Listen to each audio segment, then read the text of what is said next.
বিহানের দেওয়া তথ্য এবং বয়ানকে চুল ছেঁড়া বিশ্লেষণ করে আদালত কম্পাসকে নিঃশর্তে মুক্তি দেয়। কম্পাস মুক্তি পেয়ে এসে বিহানকে জড়িয়ে দেয়, বলে, বিহান স্যার, আপনি সুস্থ আছেন, ভালো আছেন না? আপনি তো আগে থেকেই ভালো ছিলেন, শুধু আমাকে বাঁচানোর জন্য এতদিন কষ্ট করে শুয়েছিলেন। সেখান থেকে বাড়ি ফিরে এসে বিহান অখিলেশ চৌধুরী মুখোমুখি হয় এবং অখিলেশ চৌধুরীকে বলে, I hate you Akhilesh Chowdhury, তোমাকে বাবা হিসেবে যতটুকু ভালোবাসতাম এখন সেটুকু নেই। অখিলেশ চৌধুরী ঋতুজার মুখোমুখি দাঁড়িয়ে বলে, তুমি কি ভেবেছো জিতে গেছো? না ঋতুজা, আমি তোমাকে ডিভোর্স দিয়ে শীঘ্রই মুক্তিকে বিয়ে করে এই বাড়িতে নিয়ে আসবো। তোমার নিচে ডিভোর্স পেপারে সই দিতে কোনো আপত্তি নেই? ঋতুজা বলে, একদমই না। তবে তুমি এটা ভেবো না তোমাকে ডিভোর্স দিয়ে আমি বাড়ি থেকে চলে যাব। এই বাড়িতে কাগজে কলমে পূর্ণ অধিকার আমার শ্বশুরমশাই আমাকে দিয়ে গেছে, এবং এই বাড়ির পরিবারকে আমি আমার মনে করি। মুক্তির না হয় কিছুই ছিল না, তাই আমার পরিবারের উপর হাত বাড়িয়েছি।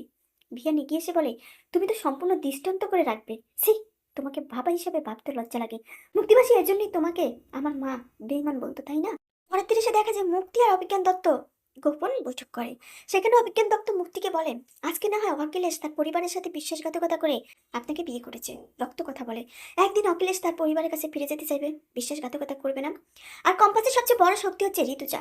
ঋতুজা আপনার চেয়ে অনেক ইন্টেলিজেন্ট এবং স্মার্ট, আপনি ঋতুজার সাথে পেরে উঠবেন না। আর যেই ফর্মুলাটা বাজারে আনা নিয়ে এত ঝামেলা, সেটার জন্য ঋতুজাকে আপনার অর্থব্য করে দিতে হবে, যাতে কোনো কাজ করতে না পারে। মুক্তি বলে, আপনি চিন্তা করবেন না, ঋতুজা যাতে কখনোই বিছনা থেকে উঠতে না পারে আর কথা বলতে না পারে, সেই ব্যবস্থা আমি করব। অভিজ্ঞান দত্ত বলে, ফর্মুলাটা বাজারে আসার আগেই করতে হবে।